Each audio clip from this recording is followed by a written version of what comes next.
What's up, Tailgaters? My name is Tailgate Nate, and welcome to my channel. Sorry for getting this video out late. I've been busy working through stuff, so I apologize me getting this video out late. But this is week 8 now.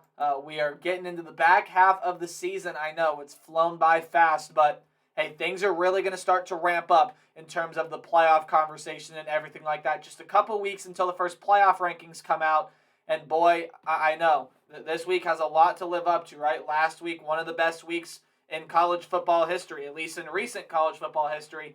This week right here, got a lot of big games that are going to provide some huge impacts to the playoff race. If you haven't been on my channel before, highly suggest you hit the subscribe button if you like college football as much as I do. Like this video. Again, subscribe. Leave a comment. Tell me your predictions of the games here. Or, hey, share the video with anyone you know. It really does help support the channel. It would mean a lot to me. So whatever you can do to help out the channel, I appreciate it.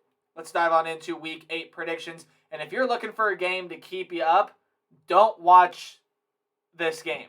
Well, I mean, go watch this game and see how Ohio State and Iowa play, but I'm telling you right now, the spread on this game says it all. I'm not going to dwell on this game very long, but the Iowa Hawkeyes go on the road to play the Ohio State Buckeyes, and quite simply, Ohio State is going to have to play a very bad game, and Iowa's going to have to play a really good game in order to win this one. By the way, all lines and odds are as of recording this video. They are subject to change, of course. Spencer Petras is going to need to have a career game. He's not been great at all. In fact, he hasn't even been good for the Iowa Hawkeyes this year. And the Hawkeye defense is going to need to stand on its head against one of, if not the most explosive offense in the entire nation in Ohio State. But, I mean, the Buckeyes are just firing on all cylinders, and they're finally going to be healthy. Jackson Smith-Njigba is back, expected to play. As far as I know both running backs, Mayan Williams and Travion Henderson, are on the injury report, but I believe that they are both expected to play as well. So Ohio State finally has the entire skill core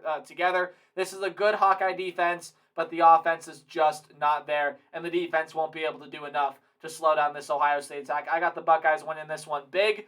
This is your big noon kickoff game. So if you're an Ohio State fan, if you're an Iowa fan, tune into this one because it has the potential, the slight potential to become interesting, but I see Ohio State being able to blow Iowa out of the water fairly easily. We move on quickly now to the Kansas Jayhawks and Baylor Bears, a very interesting matchup in the Big 12. Both teams are on a losing slide. Both teams are starting to reel back, and both are desperate. Well, maybe not desperate, but both are going to be looking for a win. Baylor might be desperate for a win. Kansas has already surpassed expectations this coming year, but hey, a win would be nice here to get back on track, right? Well, what do each teams have to do? Baylor is the 10-point favorite early, which I agree with. You'll see my prediction here in a little bit, but the Kansas offense has been good. Let's talk about these two offenses for a minute. I'm sorry, but the Kansas offense has been good.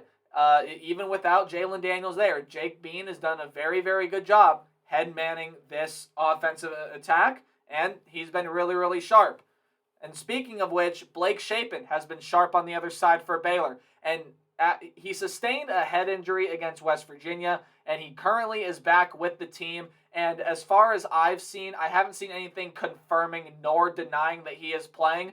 So we'll see if Blake Shapen is healthy and ready to go. But if he is, that's a huge win for the Baylor Bears. Again, Jalen Daniels not expected to play in this game, so Bean would probably be taking over there again.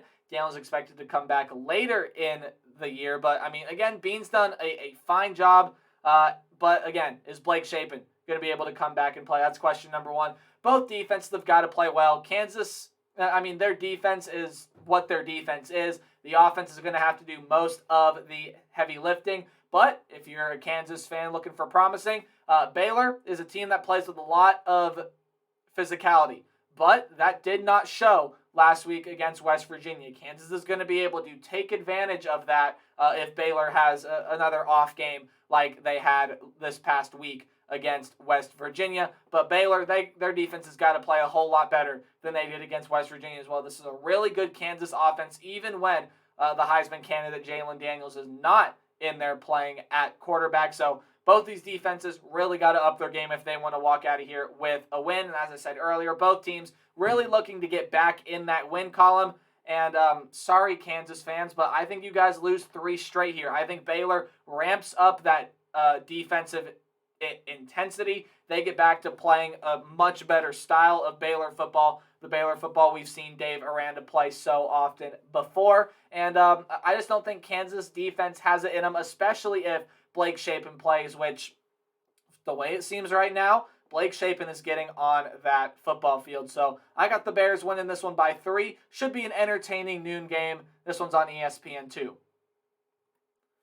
Here's another entertaining noon game as well. We got the Cincinnati Bearcats and SMU Mustangs. I know the text over here may be a little bit hard to read, but you see the logo. You know what team I'm talking about. I apologize for the text there. But the Bearcats, ever since losing to Arkansas, have looked really, really good. And they find themselves 3.5-point favorites here in this game. I'm really interested to watch this matchup here.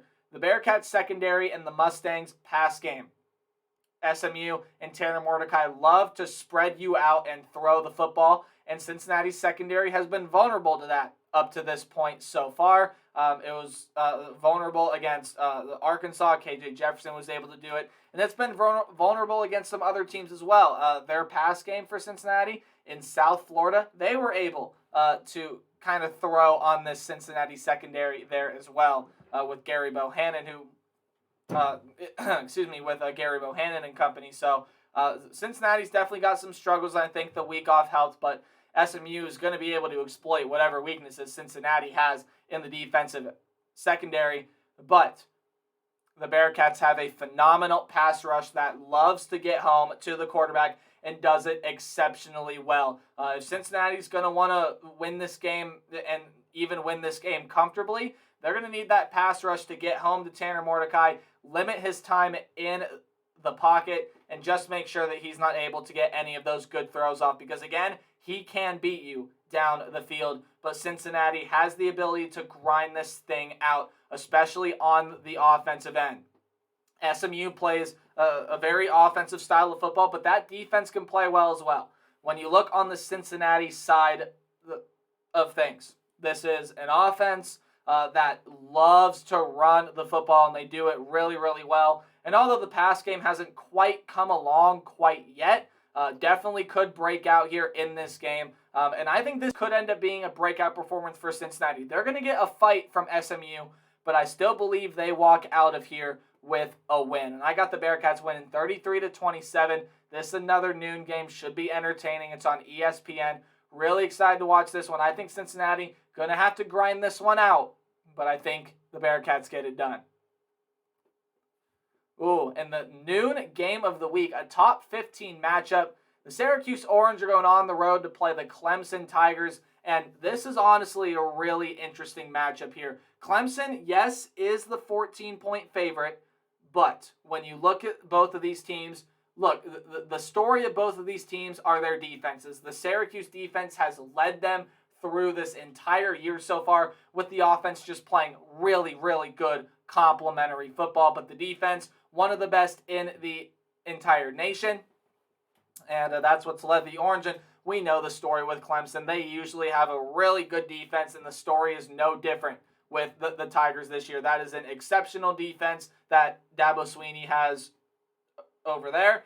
And Clemson's played like one of the better defenses in the nation there as well, although has had its struggles at points. And speaking of having its struggles, both offenses have had their respective struggles. Now, Clemson, more so than Syracuse. Again, Syracuse has played really good complementary football this year, but Clemson, over the past few weeks, has found their offensive footing, has found their offensive rhythm, and they're really starting to get that motor going. DJ Uiagalelei has been really good for the Clemson Tigers as of late. Will Shipley, that running back, has been really good for them as well.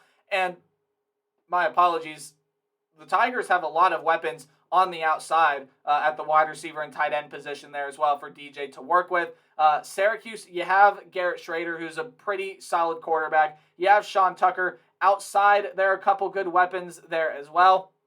But the Orange, I think, are going to have to do a little bit more on the offensive end. Now, turnovers are going to play a big part because I expect this to be more of a defensive game than an offensive game, and whichever offense can capitalize better off turnovers, going to have a much, much better shot to go forward and win this game. I really like both of these teams, and this game has bigger stakes than you might think. The winner of this game takes over first place in the ACC Atlantic. Clemson actually almost done with that conference slate.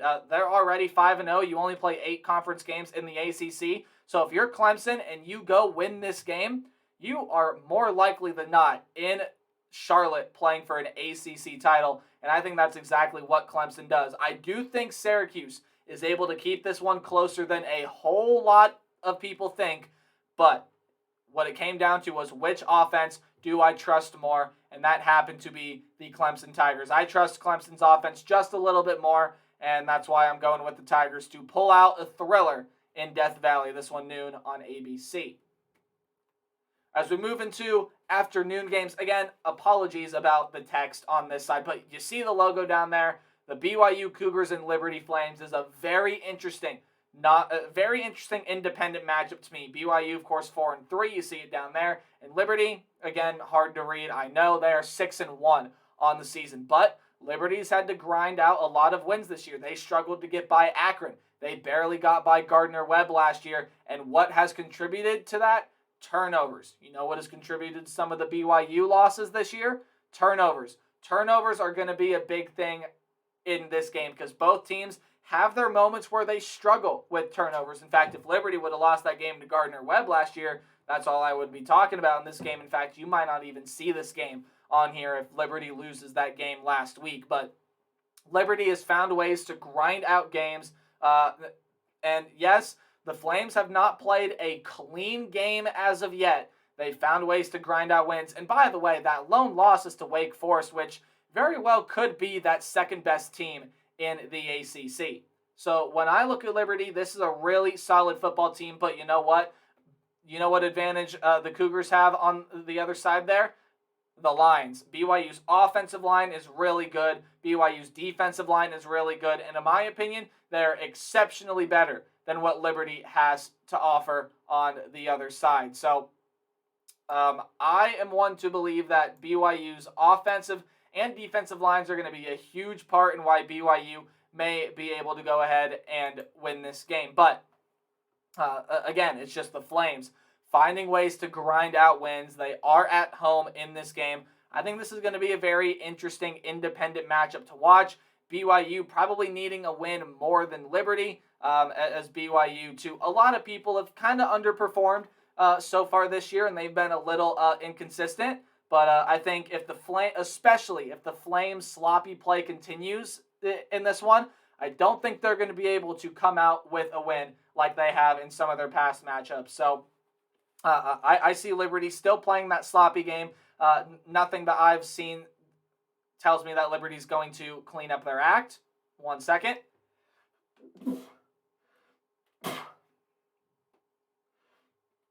Wow, that was a 3 sneezer. My apologies. But BYU I do have beating the Flames. I think the Flames' sloppy play continues, and the Cougars go on to win what may end up being a thriller.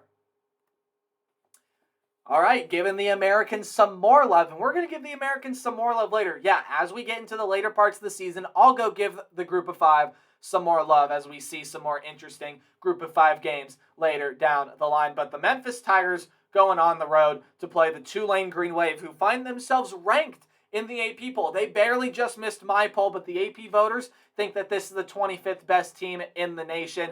And it's the first time I believe they've been ranked since 1988, and they're the 7-point favorites against Memphis. However, Memphis has won 13 of the last 15 against the Tulane Green Wave. So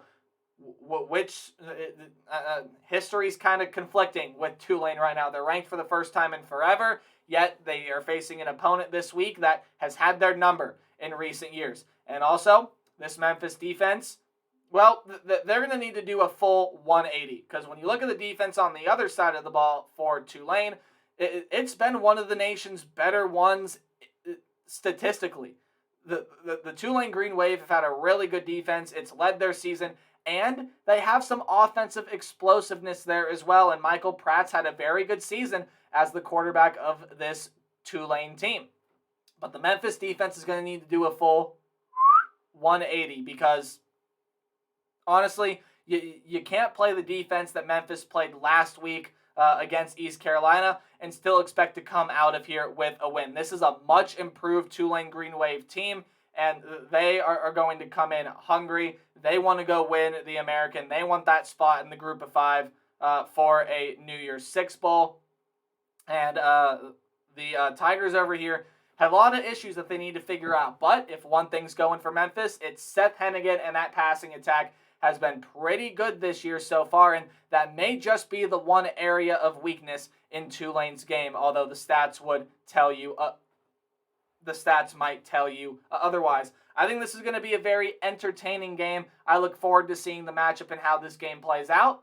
But at the end of the day, I think the Green Wave, I think history is on their side right now, and I think they win this one 30-27. I think this is going to be a very impressive win for Tulane. People paid attention to this Tulane team last year after they gave Oklahoma a scare. I think people are going to start to pay attention to Tulane yet again this year.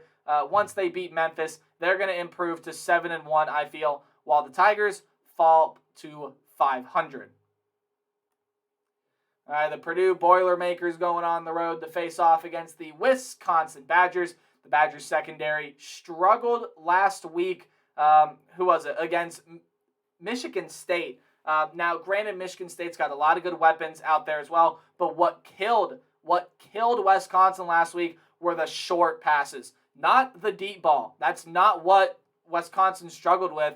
It was the short little passes, and for the most part, this Wisconsin defense is pretty good at when they allow those short passes, they're able to run up and make the stop pretty much as soon as the wide receiver catches the ball. That was not the case last week against Michigan State. And this Purdue offense over here with Aiden O'Connell and company love to sling the ball, and they know everything about exploiting the defense for those short routes. It's what Purdue is very, very good at. And not even the short routes, but the mid-range routes over the middle of the field as well. It's what Purdue does best. It's what's got them in this position, and it's what has them tied for the lead in the Big Ten West. What also has them tied for this lead, though, is the Boilermakers' run defense. It's been superb, fantastic this year. One of the better rushing teams in the nation in Syracuse. They held them pretty well. They held Penn State pretty well on the ground. But the Badgers may just be the toughest run game they've faced yet. Now, the Badgers in recent weeks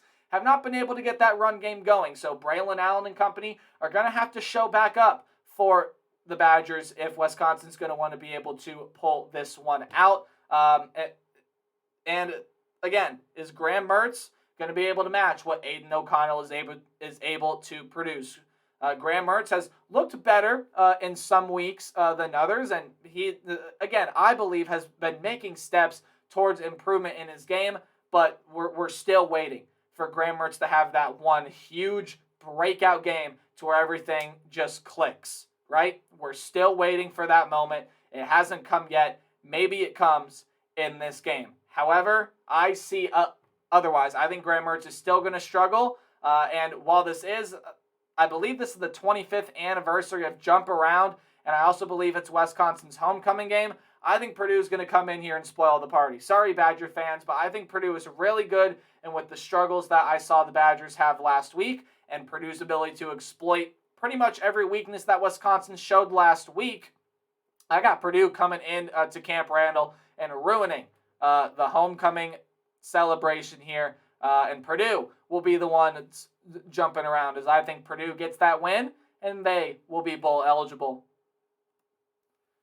This one right here may very well prove to be the game of the week, and I know it doesn't have game of the week written anywhere on it, but trust me when I say that this game has the potential to be really, really good. Pause for a water break.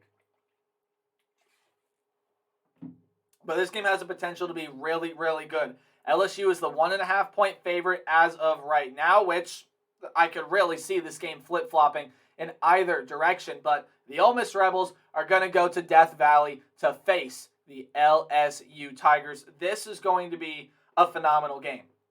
Let's go ahead and break it down and see what you need to watch out for. The Rebels' offense is explosive as ever. However, it's not explosive in the kind of sense that it's been in recent years, right? In recent years, they've done a lot of things through the air with Matt Corral at quarterback. And not necessarily that Jackson Dart has played bad at quarterback. He maybe hasn't lived up to expectation, but Ole Miss does a lot of nice things on the ground. They have they have 3 running backs back there that can get the job done. So they do a lot of stuff on the ground to really help move this offense along. And LSU is vulnerable to allowing those big plays. Look, they allowed big plays against Tennessee. They allowed big plays against Florida last week, even though they were able to win that game. And LSU has also LSU's also been a team that's been prone to slow starts. They started slow against Tennessee. Now, from what I remember, I don't think they started slow against Florida. You can't start slow against an offensive team that's as dynamic as Ole Miss. But LSU's offense has also shown its might. Jaden Daniels has only improved as the season has gone along, and while some LSU fans early on might have been calling for Garrett Nussmeier to come in there and take some snaps, Jaden Daniels has heard those, put him in his back pocket, and said, all right, well, let me show you what I can really do, and he's really stepped up his play. He has this LSU offense playing at a high level. The pass rush is going to need to get home on both sides, and I think that's the biggest thing in this game. With the way that Jaden Daniels is playing, with the way that Jackson Dart and especially these running backs are playing, the defensive lines, not just the pass rush, but the defensive lines are going to need to be able to force their way past the opposing offensive lines, be able to stop the run, and be able to create pressure on the quarterback. I think that's a bigger key for LSU than it is for Ole Miss, but you can definitely apply it to both sides. Again, game of the week, seemingly written nowhere on here, but I think this is going to be a very close game throughout. I think this is going to be a phenomenal game to watch. And I also think the Rebels pick up their first loss on the year. I believe the LSU Tigers at home in Baton Rouge. This is the 3:30 game on CBS. I think that stadium is going to be loud. And LSU may very well kick that game-winning field goal or do whatever they need to do. But I think LSU narrowly walks out of here with a win. But if my score tells you anything, I could see this one going either way. I just happen to believe that LSU is going to get this one done and hand the 7th-ranked Rebels their first loss on the year. How about this one for a game here as well? The Texas Longhorns are 6-point favorites, which may surprise some people going in to face the Oklahoma State Cowboys. Spencer Sanders, we don't know if he's going to be able to play here in this game. He was playing with a shoulder injury in that game against TCU, and we'll see what Spencer Sanders' status is for this game. More on the quarterback situation for Oklahoma State later. The offense for Oklahoma State, I should have specified there, my apologies, but the offense for Oklahoma State has improved. Now it's time to show that consistency, which may be hard for them, depending on if Spencer Sanders plays or not. But even if it is Spencer Sanders and he says, no, my shoulder's fine, and he gets cleared and he's ready to go, still time to show that consistency. Sanders especially has improved his game a lot from where it's been in the past couple of seasons. He's got to show that he can consistently string together good performances. He hasn't been able to do that this year. Again, we'll see if he even plays, but still, no matter who plays quarterback, you got to show that that offense is consistent and that offense is ready to go.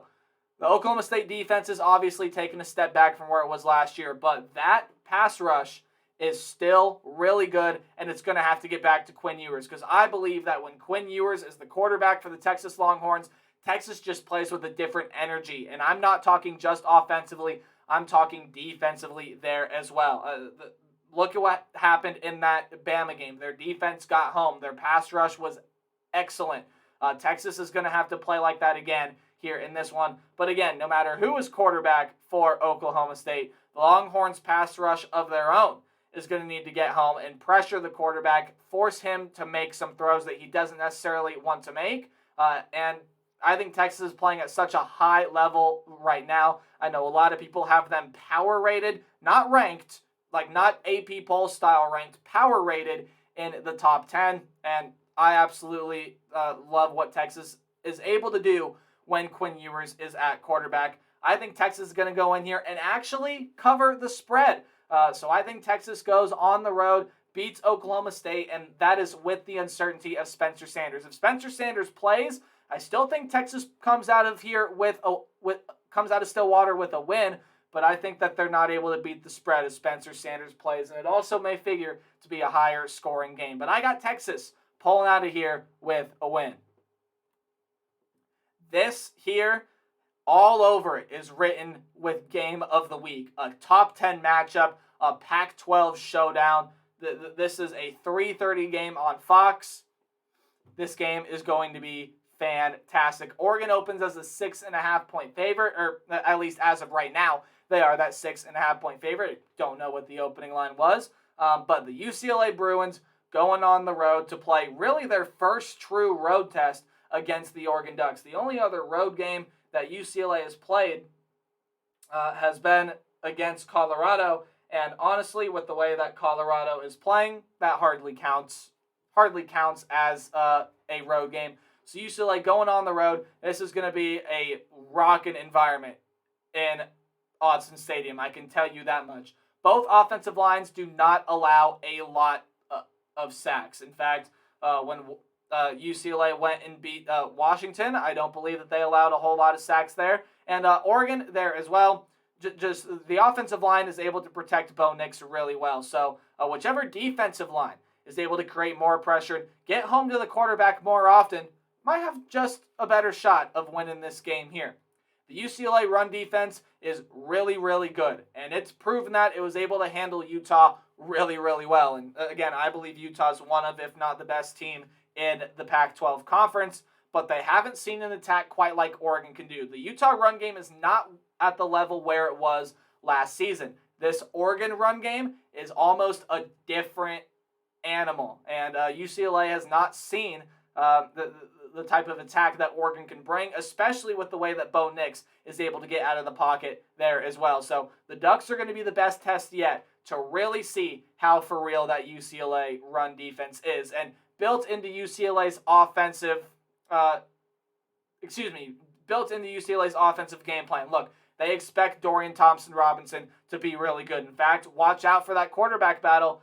Both quarterbacks could have really good days, but it might be quarterback play that decides this as well, especially if the UCLA run defense is as good as advertised and they're able to shut down whatever the Ducks do on the ground. I think this is going to be a phenomenal game, a phenomenal clash in the Pac-12 conference, and I believe that we will see UCLA take their first loss on the year. If UCLA wins this game, dark horse college football playoff team is written all over it. You very well may see UCLA in some people's top fives there as well. But unfortunately for Bruins fans, I do believe that the Oregon Ducks in Autzen Stadium, I think this road crowd is going to be too much. And with the way that Oregon is able to rush the football, I don't see UCLA standing much of a chance. I think UCLA is going to put up a really good fight, but there's no doubt in my mind that I do believe that Oregon, as narrow as I think it may be, Oregon will find a way to come out at Autzen with a huge win. I'm not going to dwell on this game very long. You can look at the points there on the board, but I'm maybe going to spend a minute and a half on this game because I think it's going to be a rough week to be a Bulldog fan, and I know the tone just shifted like that, right? But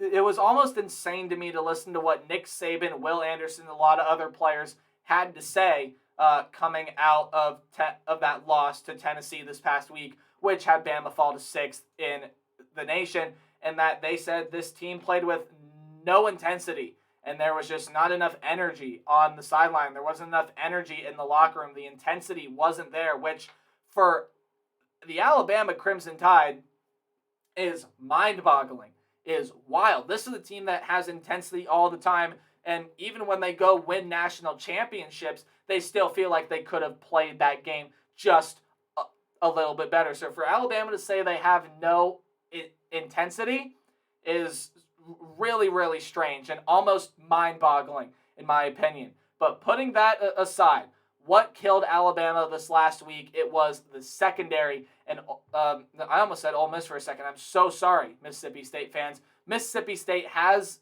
the passing attack to be able to exploit what Tennessee exploited last week, and that was this Bama secondary has a lot of problems still. So the Bulldogs pass game is going to be able to gash Alabama's secondary in more ways than one. But look, Bama's going to come out here. They're going to play angry. They're going to play fast. And while I see a world in which Mississippi State makes this a close competitive game, I just know how Nick Saban coaches when coming off of a loss. I know how Alabama can play when they're angry. And I think that's the case here in this game. So I see Bama winning this one 42-21. I don't necessarily think it's going to be close. I know it feels like I'm not giving Mississippi State much of a shot here, which don't get me wrong. There is a world in which Mississippi State makes this a close, competitive, high-scoring, one-possession game. It absolutely could happen. That's just not what I'm predicting. I think Bama's going to steamroll over the Bulldogs and rebound from that loss last week against Tennessee. I think you're going to see a lot more intensity from Alabama this week. Okay, told you guys I was giving the American more love. And how's this for an interesting game, huh? The UCF Knights are looking to cement themselves. Not that they aren't already. Central Florida fans, I'm not throwing shade towards this team at all, but the UCF looking to really cement itself towards the top in trying to get out of the American with a group of 5 spot. I think they're a contender for it right now. If they win this game, as tough as it might be, I think UCF is a true, absolute contender to go ahead and win the American and move forward and possibly get that group of 5 spot. I know I worded that horribly, but I think you guys get my point. Back to the game on the screen right now. UCF is the 5-point favorite, but there are a couple things swinging the Pirates' way. One, the Pirates are going to be able to throw on the Knights' secondary. UCF is a team that has struggled at secondary at times. And this is an East Carolina team that with Holton Ahlers at quarterback and with a lot of the weapons that he has out there, this is a team that's definitely going to be able to give the UCF defensive backs some scares. So definitely watch out for that. But when you look at the UCF offensive side, this offense has been on an absolute tear. And I know John Rice Plumlee has not been the most consistent quarterback for UCF so far this year, but when he's played well, he's been really hot. And he's been hot for the past couple of weeks, and this UCF run game has been playing super, super well. So both these offenses come in here having an advantage in some sort of way. UCF has a lot of offensive momentum, while East Carolina has the tools it needs to be able to gash this Knights defense. But again, I said there are a couple of things swaying the way of East Carolina. Expect a fourth quarter fight. East Carolina was able to give a fourth quarter fight to NC State. And this is absolutely going to be the same kind of thing, right? East Carolina's going to give a 4-quarter fight to UCF. So I am fully expecting this game to be pretty darn close. But weird things happen in Dowdy-Ficklin Stadium. Weird things happen when teams travel into the stadium. And we almost saw a perfect example of that earlier this year in Week 1. And I am picking the upset here. I am going with East Carolina to pull off the upset against UCF. Not that, look, UCF is a very, very good team. And if UCF wins this game, they have a very favorable path to get to the American Conference Championship game and to get to a group of 5, to potentially a spot in the New Year's Six bowl game as the group of 5 representative. But something in me is just telling me that this is the game that East Carolina is going to come out and win. I don't know what it is, but with the combination of Holton Ahlers, Keaton Mitchell, just the other weapons that East Carolina has, not only offensively, but this defense is played really well as well. I believe that East Carolina and UCF are going to be in a fourth quarter fight, but I think East Carolina is going to come out on top of. The Texas A&M Aggies going on the road to face the South Carolina Gamecocks, and this should be a very interesting game in the SEC. A&M is the 3-point favorite right now, as I do believe both of these teams are coming off of a bye week. Correct me if I'm wrong. I know Texas A&M is, not so sure about South Carolina, but I do believe both these teams coming off bye week, so both teams will be well rested and should be playing their best football in this game. But there is a caveat to that. Both teams have turnover problems. Both these teams really have a lot of issues holding on to the football. So this is going to be two teams here that maybe are going to be fighting to, okay, who can turn the ball over the least amount of times. More on the turnover battle in a minute. Actually, you notice a common theme here with my what to watch for. It all surrounds the turnovers.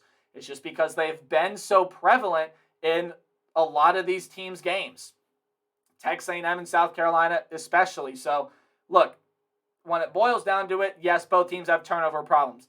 But A&M's defense is better at forcing those turnovers. And in my opinion, I also believe that A&M's offense is less prone to those turnovers than South Carolina is. Look, Spencer Rattler's had a pretty solid year. Maybe not the year that people expected him to have in a South Carolina uniform, but look, he's got a lot of weapons around him. Not the season maybe you've wanted to see so far, but he's played pretty solid for South Carolina. Whoever's been the quarterback for Texas A&M, they've been inconsistent. They haven't really figured everything out quite yet. Doesn't help that Ainias Smith is out right now as well. You still have Devon Achane in the backfield, but anyway, getting back to the theme of this game, A&M's defense will force more turnovers than South Carolina's defense will. Just a question of whether or not that Texas A&M offense is going to cough the ball up as much. And which offense can better capitalize off of the other team's mistakes. And to me right now, I think that is a big coin flip. Again, I think Texas A&M is going to have more opportunities in this game to capitalize off of those mistakes. But I think South Carolina probably has the better team that's capable of capitalizing off of a short field and off of turnovers. But that's what's led Texas A&M throughout this entire season. They turn the ball over, but they also force turnovers. I think this is going to be a really close game, back and forth sort of battle. But I believe Texas A&M is going to be coming out on top of this one. I got them winning 22-16. This is 7:30 game on the SEC Network, and I think Texas A&M, after a bit of a slide, gets back on track and gets back in the win column on the road. Last couple of games here. I know this one's long. Stick with me. I appreciate it. The Minnesota Golden Gophers are going on the road to take on the Penn State Nittany Lions, and this is the whiteout game. I know next week is the game against Ohio State. I know. I don't know why that one's not the whiteout game either. Listen, I'm an Ohio State fan, and I want that game to be the whiteout game. However, when you look at this game here, Penn State is the 5-point favorite, but there's a couple of things swaying Minnesota's favor here in this game. In fact, there's one big overarching thing. It's the fact that the Lions' run defense really struggled. Really struggled this past week against Michigan. Michigan was able to rush for over 400 yards on what originally was the 5th best rushing defense in the nation. I haven't looked since, so I don't know quite where they rank now. But that leads into Minnesota's favor. You know why?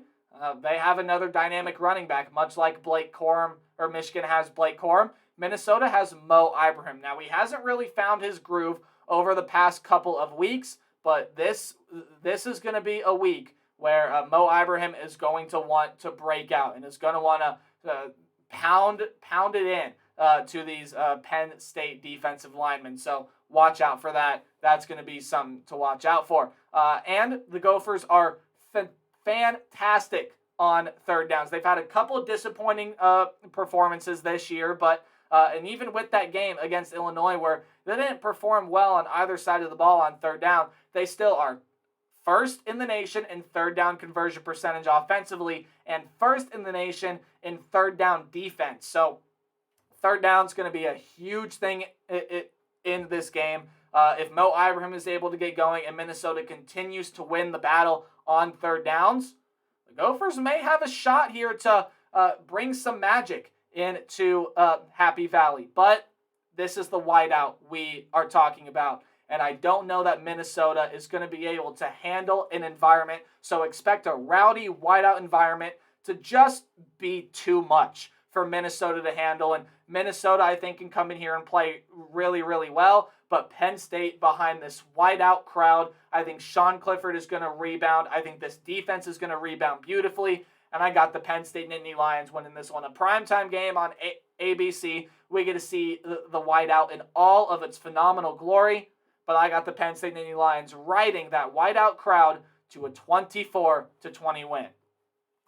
And the last game that we're going to be talking about here, a matchup of the only two undefeated teams left in Big 12 conference play. Last week was a matchup of TCU and Oklahoma State, the only undefeated Big 12 teams left overall. These are the only two Big 12 teams that have an undefeated record in conference play, and they're going to be facing off against each other this week.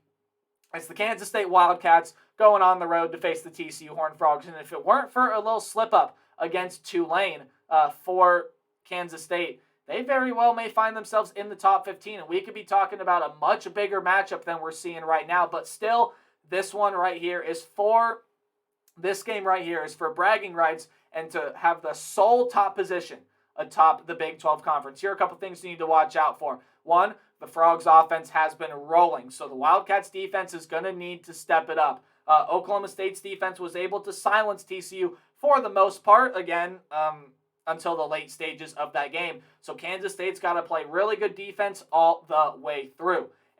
And what is helping K-State in this one as well, the Wildcats have proven that they are adaptable. They've won offensive shootouts, and they've also won a defensive struggle. So Kansas State has proven that they can win in many different ways, and they are definitely going to be able they're definitely going to be ready for anything that TCU happens to throw at this Kansas State team, which is a huge advantage for the Kansas State Wildcats. Now, if this game's close, I expect defense to take over, kind of like what happened last week against Oklahoma State for TCU, and then for Kansas State there as well.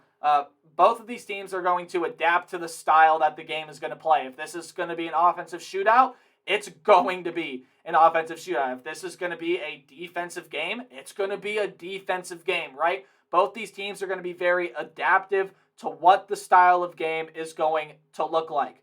But I think with the way that Max Duggan is playing, he's playing some of the best ball of his entire career. I think he is going to be moving, and I think this TCU offense is just going to be too much. I think Kansas State's offense with Adrian Martinez and Deuce Vaughn might be able to keep up with TCU, but I think that TCU defense, as it showed last week, maybe makes that one crucial stop that helps the Horned Frogs win this game. So I got TCU winning this one 36-31. This one kicks off at 8 o'clock Eastern Time on Fox Sports 1. I think it's going to be a really fascinating matchup, but I believe that TCU, as of right now, playing like one of, if not the best team in the Big 12, and I think they stay that way as they take sole top position atop the Big 12 Conference. And that's going to do it for my weekly predictions here. Don't forget to like, comment, subscribe, do anything like that. Help support the channel. And remember to play hard, but tailgate harder. See all you guys in the next video. Goodbye.